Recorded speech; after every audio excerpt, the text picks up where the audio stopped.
Hi అండి. Garden చూసారా? వంకాయలు, టమాటాలు ఇలా వెజిటబుల్స్‌తో ఎంత కళకళలాడిపోతుందో. కానీ ఇది ఇప్పటి వీడియో కాదు. 4 మంత్స్ బ్యాక్‌ది. ఈ వీడియో షూట్ చేసిన 2 డేస్‌కి నేను మన కారం వీడియో అప్‌లోడ్ చేశాను. ఆ తర్వాత ఇక కుకింగ్ వీడియోస్ అప్‌లోడ్ చేయడమే కుదరట్లేదు. మన గార్డెన్‌లో వంకాయలైతే మామూలు కాయలేదండి. గుత్తొంకాయలు కూడా ఫుల్‌గా కాసాయన్నమాట. ఆ గుత్తొంకాయలతో కారాలు, కర్రీలు తిని తిని బోర్ కొడుతుందని చెప్పేసి అప్పుడు వంకాయ బిర్యానీ అయితే చేశాను. టేస్ట్ అయితే చాలా బాగా వచ్చిందండి. అప్పటి నుండి ఇప్పటి వరకు వీడియోని ఎడిట్ చేసి అప్‌లోడ్ చేయడమే కుదరలేదు. ఇప్పుడు కొంచెం టైం దొరికితే ఎడిట్ చేసి అప్‌లోడ్ చేశాను.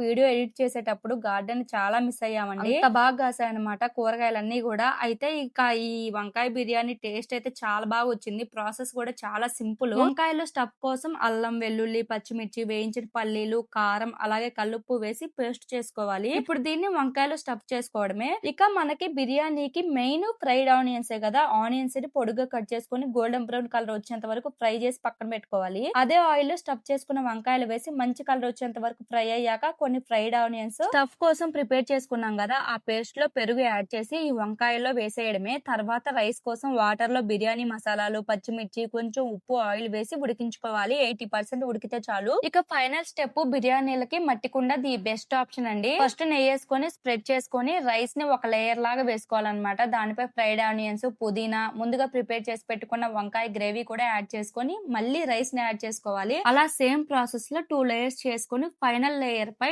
ఫ్రైడ్ ఆనియన్స్, పుదీనాతో పాటు నెయ్యి కూడా యాడ్ చేసుకోవాలి. తర్వాత ఒక 10 మినిట్స్ లో ఫ్లేమ్ లో ఉంచితే చాలు. వంకాయ బిర్యానీ అయితే రెడీ అవుతుంది. దీనిలో మనకి కర్రీ అవసరం లేదు. వంకాయ నంచుకుంటే సరిపోతుంది అనమాట. టేస్ట్ అయితే నెక్స్ట్ లెవెల్ లో ఉంటుంది. మీకు ఎప్పుడైనా కుదిరితే వంకాయ బిర్యానీ తప్పకుండా ట్రై చేయండి. వీడియో నచ్చితే ప్లీజ్ ఒక లైక్ చేయడం మర్చిపోకండి. Bye bye.